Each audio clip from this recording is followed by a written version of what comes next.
saw only a fraction of the sales despite their best intentions and efforts. The four levers are quality, brand, price, and convenience. Quality is unequivocally job number one. But most farms make the mistake of only competing on quality and price without ever considering or leaning into the importance and impacts of both brand and convenience. For example, a farm can have the highest quality product, but if customers cannot engage or relate to that brand online, the data proves that sales will be less when compared to a similar farmer with an online brand and engaged, proud, loyal customers who shop more often and spend more. At the same time, if your farm offers quality products at a good price, but you make it really inconvenient to order and receive your farm products, buyers will go elsewhere.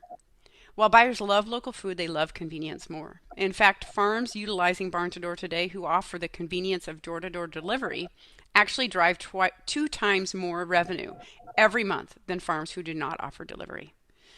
We do work with a lot of farms. It's not every week that you need to deliver. Once a month is a great place to start, but it really makes a difference in terms of buyers choosing to buy. What does the data from thousands of farms tell us? Brand and convenience are equally as important as quality and price. And the good news here is that we know what works, and we're here to share it with all of you today, free of charge. We want local farmers to win. Whether your farm uses Barn2Door or not, these four levers apply to your business. Here are the headline keynotes we have in store for you today. I'm so excited for you to hear from them, learn from them, gather some takeaways, and really be able to fold it into your business success. Quality. More than 70% of people are willing to pay more money on high quality foods. We recognize you're competing against conventional commodity and subsidy prices and farms, but the market's willing to pay. Quality is necessary if you do want to charge more, and quality is essential to a local brand buyers are looking to love. Paul Dorrance of Pastures of Providence will be sharing his insights on quality. Paul is a former veteran, a recognized expert and speaker on regenerative agriculture, and a published author of Acres USA. Paul will be sharing his thoughts on quality as the foundation for all that you do as a farmer and the impacts it has on your business. Brand. Brand matters. People who connect with your brand, in other words, they relate to it or want to associate with your brand, are 3 times more likely to be a repeat purchaser and 3 times more likely to recommend you to others. Those are powerful numbers. Nona Jones of Facebook will be sharing her thoughts on brand. Nona is the global head of faith-based partners at Facebook, a recognized social media expert, and a published author. Nona will be sharing her insights from faith-based organizations and how farms can use social media to better engage their local communities online and build authentic relationships that are loyal to your brand. Price. Price and packaging when selling online matters.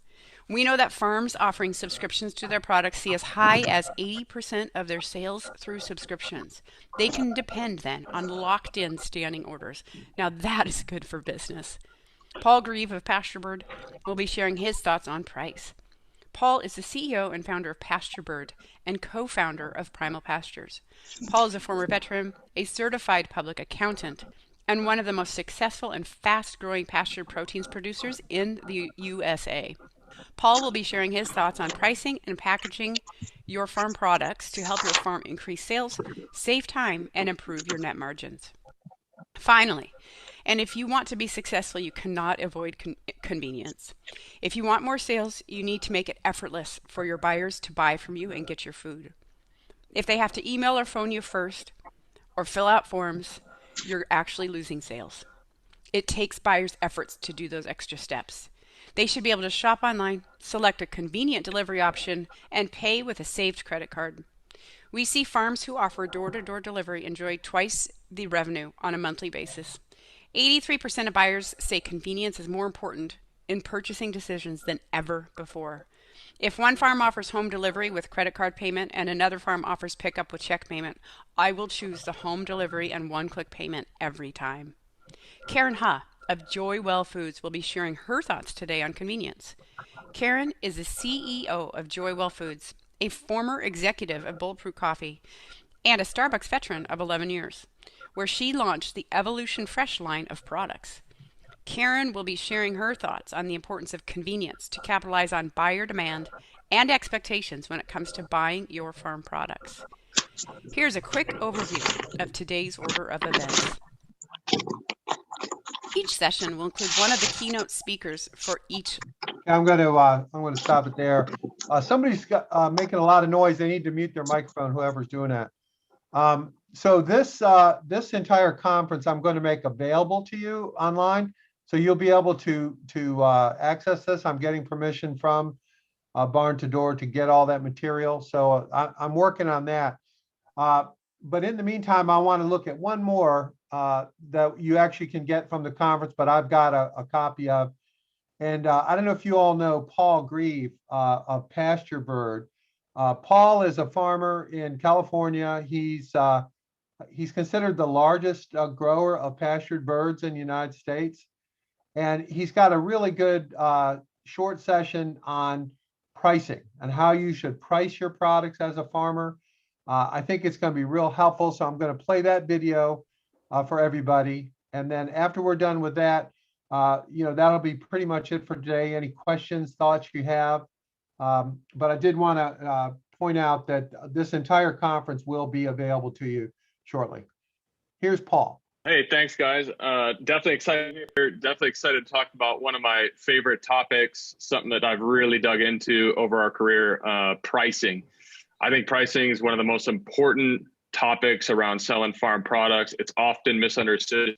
We've definitely learned a lot to share some of our hacks and secrets that we sort of developed over 8 years of doing this. So a little bit about me. Back in 2012, I was finishing up my time as an officer in the Marine Corps.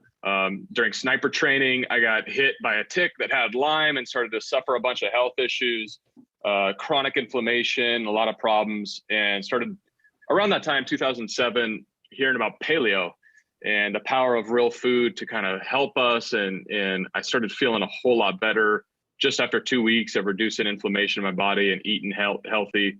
From that experience, pretty much decided that I was all in. This is what I wanted to do. I wanted to make a change. I wanted to eat healthier. So started to go into the store and really buying these free range and cage free and pasture raised products. Did that for about a year. I was all about it, living at the beach with my wife in Newport Beach and having a normal life now as a CPA after the military. But I got pretty disenchanted when I learned that free range chickens typically don't even go outside. Pasture raised was a term that had sort of been hijacked by corporate America. Organic could be factory farmed. And I was pretty bummed about the industry as a whole. And so at that time, myself and my family was joking around about getting some chickens for my in-laws' backyard. This was back in 2012. And my brother-in-law, Rob, sort of disappeared from the room, came back about 5 minutes later, and he said, "Hey, guys, I ordered 50 chicks. They're going to be here in 2 weeks." And instantly sort of said, "What are you talking about? Are you crazy? You know, we have no idea what we're doing," but picked up a copy of Pasture Poultry Profits. And so some of the stuff that I talk about today is actually coming from Pasture Poultry Profits and really thinking about this. It is a great lifestyle. I love being out there with my family and my kids, but at the end of the day, it's a business. And so pricing really does circle back to making sure this is a business, and there's nothing regenerative or sustainable about a company that's sort of losing money year over year, putting yourself in a deep debt. And so my goal with this is to keep everybody in this space. You know, I love this space and I want more people to be successful. So financial regenerative agriculture is just as important as regenerative ag in the soil. Just a picture of me and my family. So like I said, sort of up and left really good paying corporate jobs in Newport Beach to move onto this little 2-acre farm out in Temecula, California. That's where we've sort of set our roots down for farming out here. We run one of the largest pasture poultry productions in the world. We do about 10,000 birds a week right now. We wholesale to chefs and restaurants and butcher shops and corporate cafeteria. Well, we did do corporate cafeterias before they all shut down. We would sell to the Ubers and Googles and Snapchats of the world. And we do a lot of direct to consumer online as well. So we actually founded 2 companies. So back in 2012, we started with Primal Pastures. It's important to sort of note the goal with Primal Pastures has always been this very high-end premium direct-to-consumer, only certified organic, only soy-free meats. And so we've done chicken, lamb, beef, pork, We've even done wild caught seafood. We've done some like value add products like biodynamic coffee, but everything is very, very ultimate premium, high price, with a goal to serve the best food possible to the people in Southern California. That was awesome. And we love doing that business. We still have that business. It's a successful business. But around 2015, I personally started to get bummed that the products that we were producing were not something that we could have afforded kind of growing up. I didn't grow up with a lot of money. These products were so expensive. And I felt so strong about this regenerative agriculture movement and pasture poultry and nutrient density that my brothers and I basically said, man, we have to do something about the price on this because it's just not affordable or accessible for so many people. And so in 2015, we started Pasturebird as really a mission to scale pasture-raised poultry into a national company, a national brand, and really bring it up to the volume where it becomes a lot more affordable and accessible. And so when we talk about the goals of those two companies, they're very, very different. Because of that, they have very different products. Pasturebird's typically selling in a food service case, 40-pound case, 8 wogs or 12 wogs. That's whole chickens, where Primal Pastures typically selling in retail packs. So, single individually wrapped cryovac bird or parts like drumsticks or 1 pound packs of thighs. Primal Pastures is also an aggregation platform. So we're bringing in, beef. We raise some beef, but then we also bring in some beef. We raise some pork, but we also bring in some pork from these partner ranches and partner suppliers. Pasturebird only produces what we sell. So both totally great businesses, but really, really different. I'll hopefully highlight some of the difference, how we think about pricing for those two. Getting into the nitty gritty, pricing products. This is where I see mistakes made all the time. The number one mistake I see in pricing farm products is that we use cost plus. Cost plus is the idea that, and this is great, right? We go and figure out our costs down to the dime or down to the nickel. I'd encourage you to probably not go down to the penny unless you're at a really big scale, but we try to get close, very close on what our pricing looks like. And then there was this thing floating around within pastured poultry, at least for a while, that said, okay, for a whole bird, figure out your costs, add $5 to it, and then that's going to be your price. And when I heard that with my accounting background and an MBA and kind of looking at this thing like a business, I was just like, you've got to be kidding me. That is the worst advice I think I've ever heard in my life. Don't use cost plus. That doesn't mean don't know your costs. Definitely do figure out your costs, do your accounting, get your books in order, hire an accountant if you have to, and know what it costs you to produce a whole chicken. And I'll talk about chicken a lot just because that's our specialty, but this applies across the board for a cow or a pig or anything else. So know your numbers, but don't use your cost to drive your price. Much better is look at competitive-based pricing. So when we go out to price a new product, back in 2012, it was a little trickier because there weren't so many pasture-based farms already out there online. Now it's actually easier. I can go to White Oak and I can go to Polyface and I can go to Belcampo and I can kind of look around and see what people are asking for a pound of drumsticks or, a whole chicken or whatever your product is going to be. But what I used to do is just go into Whole Foods and I would literally go in, I'd find the most expensive whole chicken in Whole Foods. Typically that'd be like a Gap 5, I call it quasi pasture raised. Definitely says pasture raised on it, whether it really was or not, that's up for debate. But I go and find that and say that was 26, 27 bucks. I basically said, look, I know our product is better than that, significantly better than that. So I need to be above that. Even though it sounds like a lot, I want to be looking at my competition to really drive my pricing. Of course, I also need to make money. So I need to factor in my cost a little bit, but I'm not just taking my cost and adding it a premium to that. So I'd really encourage people to look at competition-based pricing. Talk about meeting your goals. I mean, it's really important to understand the difference of fixed and variable costs. This is a basic in accounting. Your fixed cost is stuff like your land, your labor, your rent, your water, kind of what you pay to actually run the day-to-day business. Your variable cost is stuff like the chick, the feed, the harvest, the packaging. So you need to make sure to set an overall margin that's going to cover your fixed costs. So whatever your volume is, say you can do $100,000 in sales. If your fixed cost is going to be $40,000, you need to make sure to have a 60% margin to be able to cover those fixed costs. So really meeting your goals. This also goes back to the difference of pasture bird versus primal pastures. With primal pastures, we didn't have any outside funding. It was purely bootstrapping and funding based on our own balance sheet and the profits that we were bringing in. So we had to price at a margin that let us stay afloat at all times. With pasture bird, we're trying to scale a national company. So it's okay for us to take a little lower margin, potentially dip into the red, and then go out to the bank or go to investors to supplement to help us get to that scale where ultimately we will make a lot more money. I use the example sometimes of I'd rather make $1 per chicken on 1,000,000 chickens than $10 on 100, right? Because at the end of the day, that's more money to go back to growing the operation. That third point, don't be afraid to ask a premium, is probably one of the most important in this whole thing. I see this mistake constantly. People feel like we're selling commodity corn or soybeans. Look, we are not. We're in a highly niche, highly differentiated space.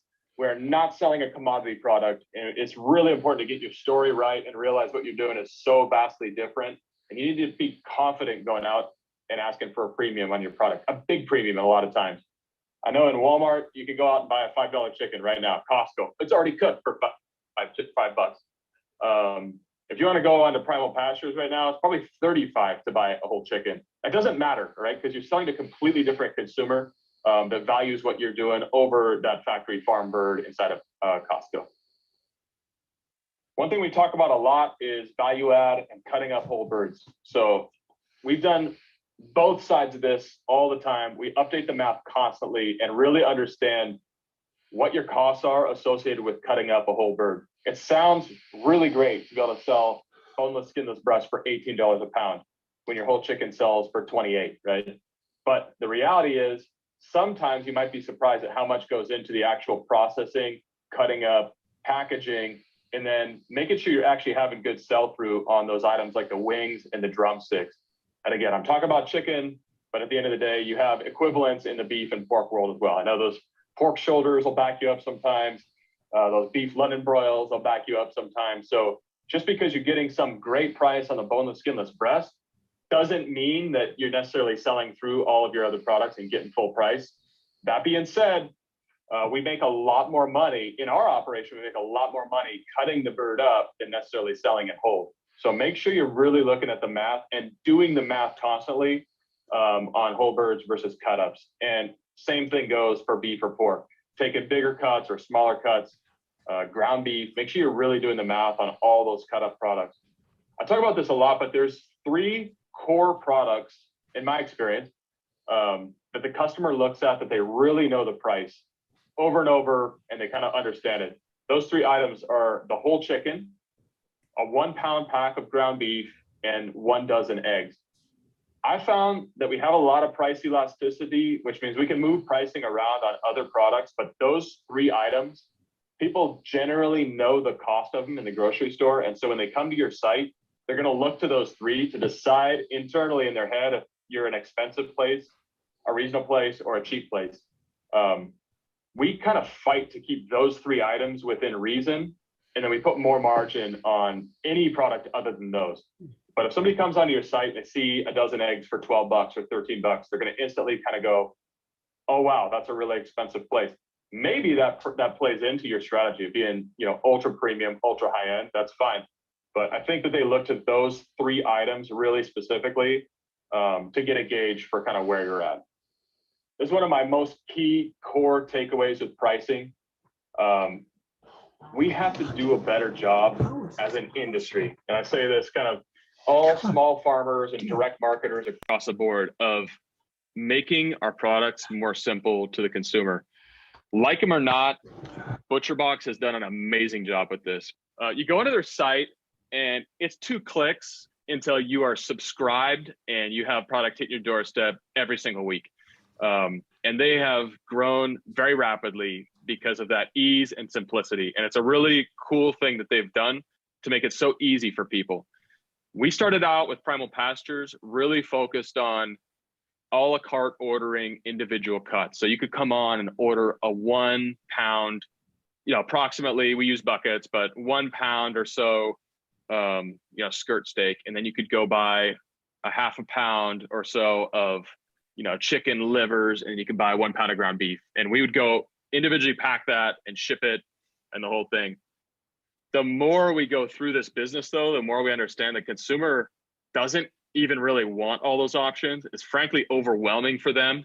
They do not care about the difference of a lamb loin chop, sirloin chop, or a shoulder chop. They just want some lamb to eat. Or really, they might even just want some good meat to eat. And they might just want to support you as a local farm, even more than all that stuff. So keeping it simple for them is huge. One way we do that is kind of on bundles. Bundles are one of the great sort of hidden hacks of this space, the direct-to-consumer space. If you're not doing them, you should be. Just a couple examples of this. We use something called a farmer stash with Primal Pastures. So basically it's $100, $200, $300, or $400 box. They can use it on a subscription or a one-time order. We determine 100% of what goes into that box. So it can be beef, lamb, chicken, or pork. And we get to decide what goes in there. So it helps us, A, manage inventory, but B, it gives the customer a quick one click, and then it's at your doorstep kind of ordering option. Simplicity is huge. Another big mistake that I see a lot is pricing by weight. I've seen it over and over. I've seen it for 4 or 5 years. I think it's a big mistake. In my experience, we've sold, I don't even know how many, 100,000 orders or something like that in the last 8 years. And not once have I seen somebody come back and say, hey, this wasn't the exact weight, that you promised or something like that. We do it by buckets. So for whole chicken, for example, we'll do like a 3 to 4 pound whole bird is X price. A 4 to 5 pound whole bird is X price, a little bit higher. A 2 to 3 pound is X price, a little bit lower. That instead of, selling it at $4 a pound and it's 2.85 pounds, and now I got to go manually enter in exactly how much that was. In my experience, the customer would rather have the ease and simplicity, know exactly what they're getting. And if they get a few birds that are 3.2 when they ordered a 3 to 4, I don't think that they'll complain. In my experience, they won't. And if they do, then send them a few 3.8s the next time. It's just not that big of a deal. That idea of just eliminating the guesswork, like people don't like not knowing what they're going to get. Flat rates is how we built the whole business. This kind of goes back to production and how that factors into price. So I'm a production guy. I'm on the farm, well, less now than I used to be, but I used to be on the farm every single day doing chores. I know how hard it is to decrease costs based on production, either in efficiency of labor or bringing feed down or feed conversion going up. It's a very difficult and challenging thing to lower the cost of the cost of production on your whole chicken by $1. It is so much easier to go in and add $1 to your price. So make sure you're doing that. Do a lot of testing. In the online world, it's awesome because I can raise and lower my prices without anybody really even knowing. So we do this all the time. We'll bump up drumsticks by $2. We'll drop down thighs by $1. We'll see how that affects demand. It's a concept called elasticity. It's how much the demand changes based on the change in the price. In my experience, these markets are very elastic right now. Elastic means you can move price and people don't really have a huge reaction to it, especially if you stay away from that whole bird, the dozen eggs, or the 1 pound of ground beef. I found that you can bump stuff up, down, around, kind of however you want to do it and test things out. Make sure you understand if you got a bunch of pent up demand and you can bump up your cost of a pack of drumsticks by $1 or $2 and it doesn't really affect the demand too much, it's something to really think about. This is sort of what we're talking about with, fewer products. The idea of bundling is huge. I know there's 27 different cuts when we cut up a whole cow. Does that mean I should have 27 cuts offered on my website though? Maybe not. So when you look at bundling, putting things together, not worrying so much about the difference of a New York versus a ribeye versus a filet. People want to buy an awesome pasture-raised steak from you and they want your story. They don't necessarily care if it's, what cut all the time. So think about trying to reduce your SKUs. Collaboration, aggregation, these are both huge. Don't even have time to go into a ton of it, but we like to do, collaboration with the local salt company that we're getting ready to kick off. we promote them, they promote us. We put it together in this cool bundle. We're doing an offer on pasturebird.com right now with Reload Rub, which is really cool. Awesome paleo spice company. So you buy 4 of our chickens, you get a Reload Rub added into it. It's great PR for them, great for us. We went on their podcast, kind of like did the whole thing. Aggregation, whole nother subject, but it's the idea of working with other producers, in your area or that align with your values. I might be the best at producing pasture-raised chicken, and I think we are one of the best pasture-raised chicken producers in the country, but I'm not one of the best at beef.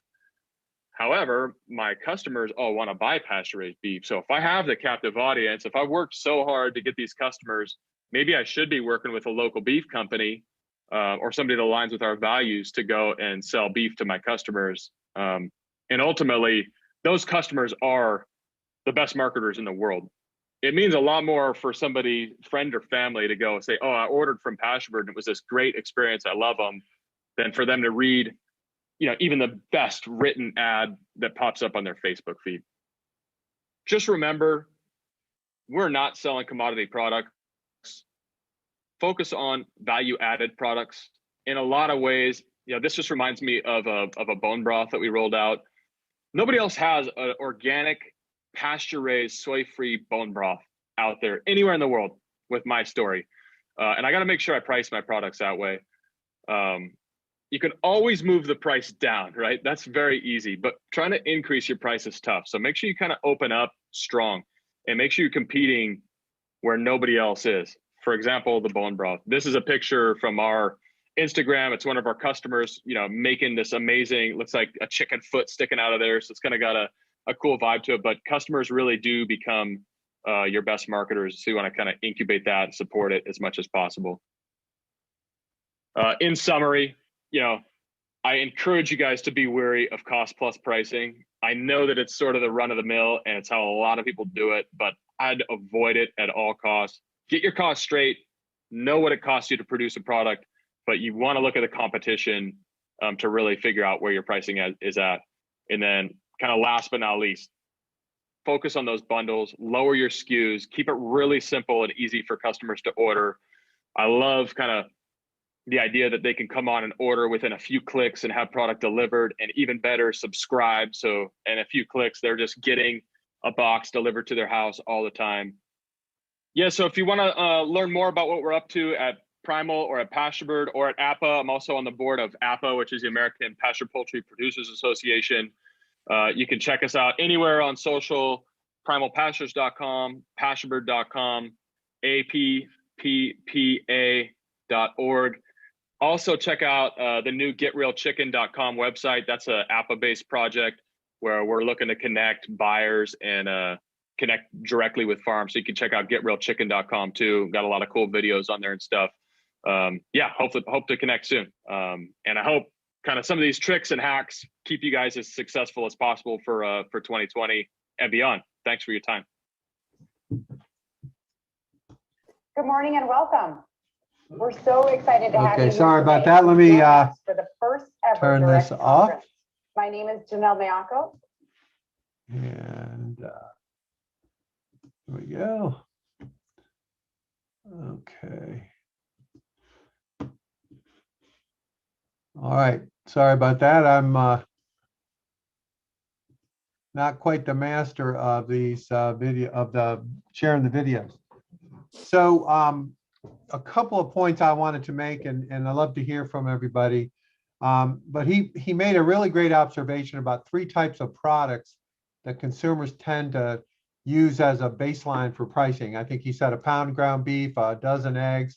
I forget the third one, but I think that's very instructive. When you're dealing with direct to consumer, there's a lot of specialized knowledge that you can gain about your particular product, your brand, your value proposition that you're putting out there. And I think it's really important to be thoughtful about that. Whether you're using Barn2Door or not, I think a lot of this is just good common sense. And how you manage it, how you actually implement it is more my concern. I think that's the biggest barrier. Nobody's against good ideas. What everybody is against is a hairball of technology that takes hours and hours, and is very confusing and expensive. So I'll just kind of throw it open to everybody and get your thoughts on what we saw today.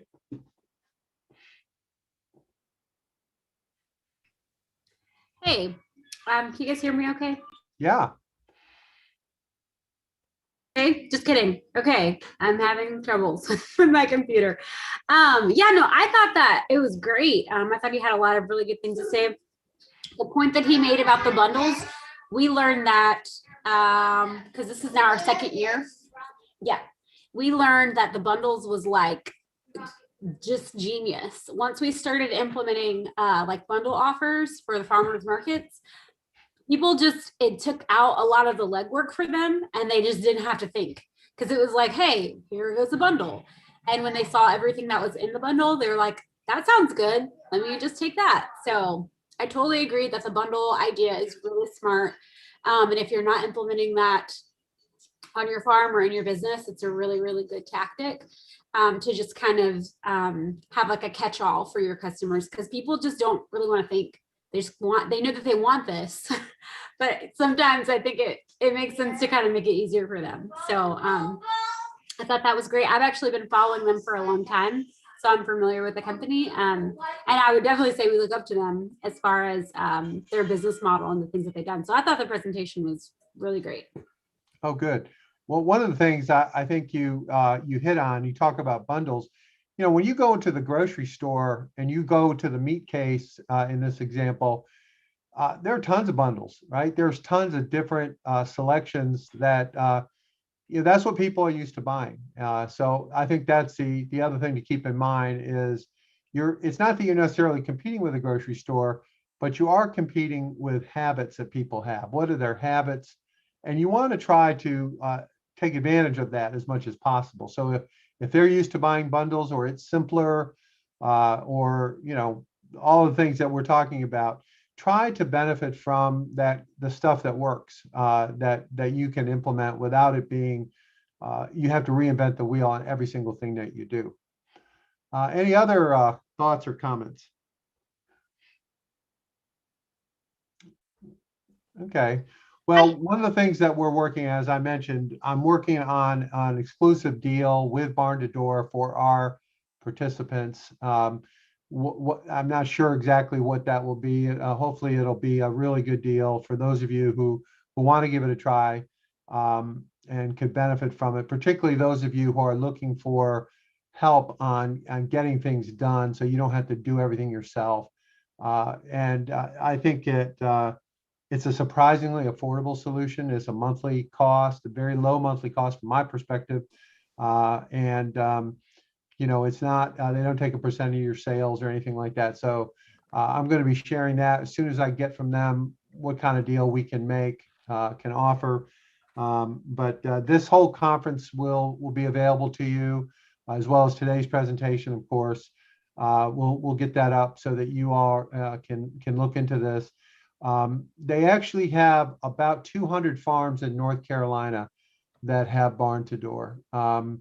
We actually have one in our class, Patchwork Greens. Patrick Rose has Barn2Door. Now, he's not on today. He sent me a message, but he likes it, been using it. So he might be helpful to those of you who want to reach out to him. And I'll get you some of the names of these North Carolina farmers. I personally have heard of several of them myself, just randomly, and you may know them as well. But I think that's helpful. They have signed up pretty close to 3,000 farms with 1,500 of them in the last 12 months. So they've really kind of hit their stride in terms of signing up people. And they have a lot of cooperation between the participants. They have a lot of programs and resources that are available. So it helps people, you know, get information that otherwise would not be regularly available. Some of this stuff I think will apply to you non-farmers. I think there's some stuff here about branding. There's some stuff about pricing. If you kind of just take it a little further and think about it in your particular case, there are some good truths here, I think, from an e-commerce perspective that we can all benefit regardless of our particular product or service.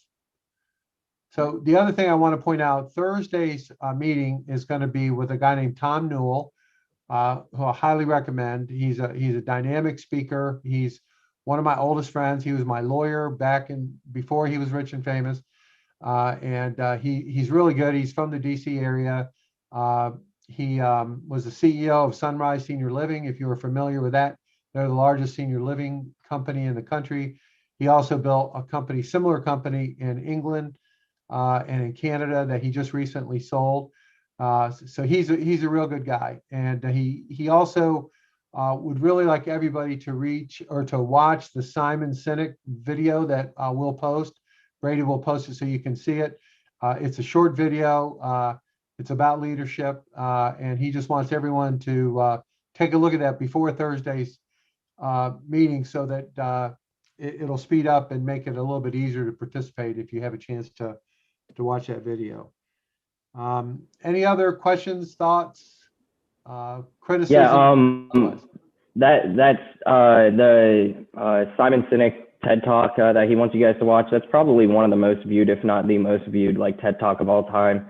I've had to watch it several times throughout my coursework at ECU and with Harvard Business School online, and basically every other program I've been in as well. So, you know, it's not just another random video. Definitely watch it and take notes before that. But a little side note, is there anybody online right now that is either not in our Slack channel or is not receiving daily email reminders with the link?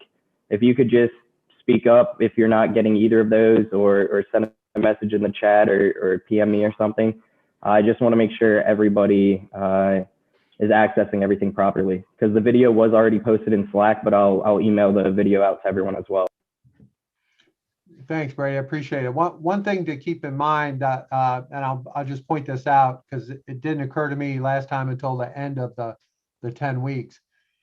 When you listen to these guest speakers, particularly if they're talking about leadership and about, you know, having the courage to go forward with your business and to grow your business, you're going to see reoccurring themes that these folks, they may express it differently, but there are some themes that come across. And we'll kind of revisit those once you have a chance to listen to Tom and some others, but it applies to all of us. And Brady just referenced the fact that he's been asked to watch this video numerous times. And that's because there are these certain themes that are recurring that everyone who has been successful teaching leadership and teaching entrepreneurship, they kind of get it. So I encourage you to realize that some of this has been thought through and really does make sense. And I didn't come up with any of it, so I'm not claiming credit, but I'm telling you that there's some really good stuff here that will hold you in good stead as you go forward on your journey. And my hat's off to all of you. You're doing a really hard thing, and I'm really glad you're here in our class with us. Any other thoughts, comments, observations before we call it a day?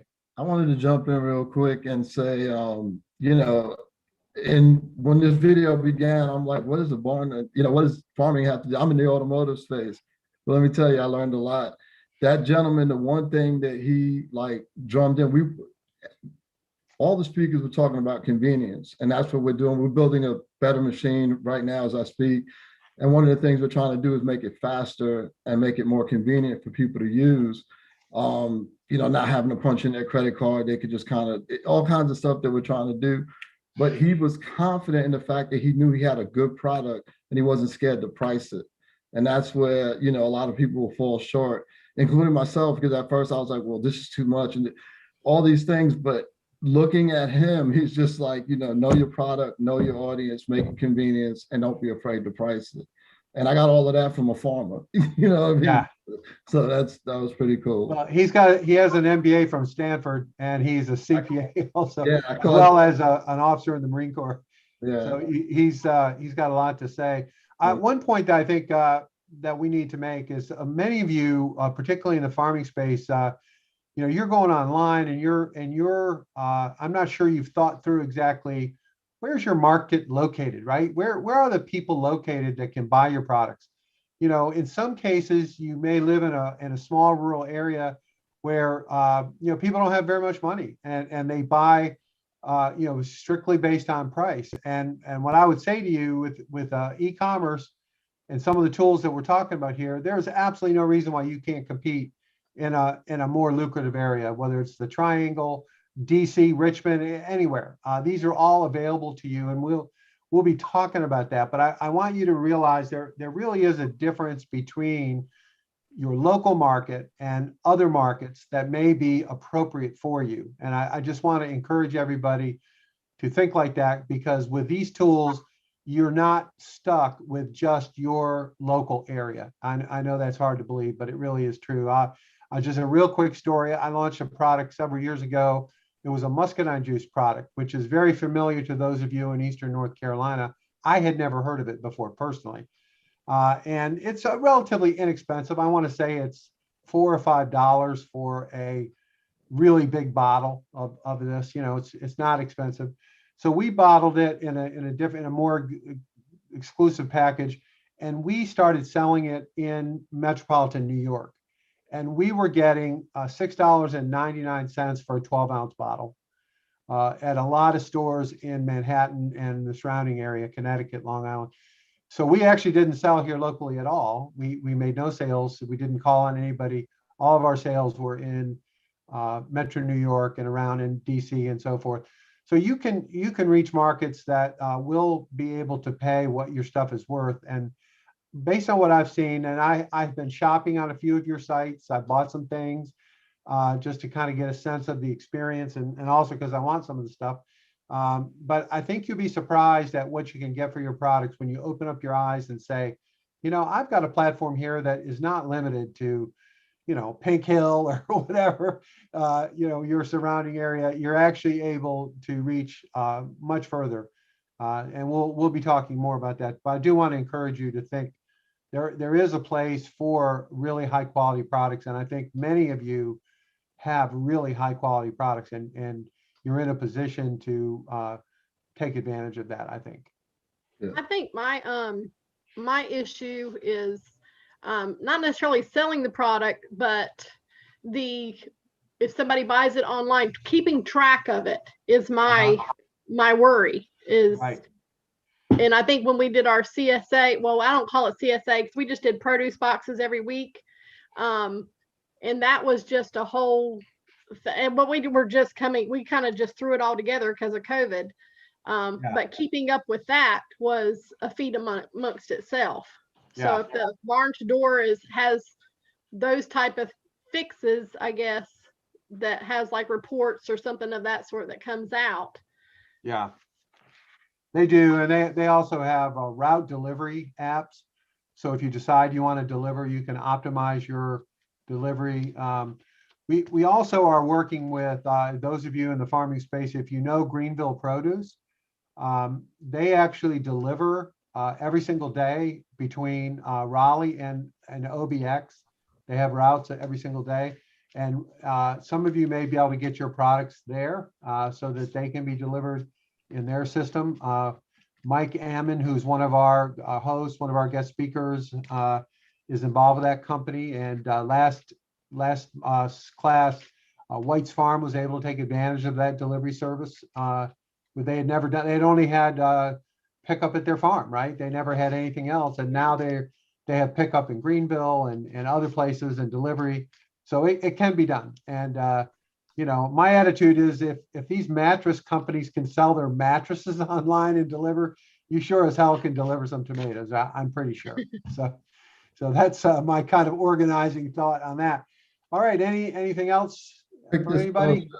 Quick disclosure. I played the conversation over in my head. I didn't mean a farmer. I heard his credentials in the beginning. My father-in-law is a farmer. I meant from somebody in the farming industry. Just wanted to clarify. Martin, you can try to get out of it, but I'm sitting here thinking bad stuff about you. I don't care what you say. I'm like, okay, I got it. No, I'm just kidding. I know some farmers are self-made millionaires. They're not. So yeah. Well, I live on the farm, and boy, if anybody shouldn't, it's me. Let me tell you. So if I can do it, it's doable. So thank you all very much. Again, reach out to me if you need anything. I can help you in any way. I'm dedicated to helping you guys get this stuff going. Okay. Thank you. you. See you tomorrow.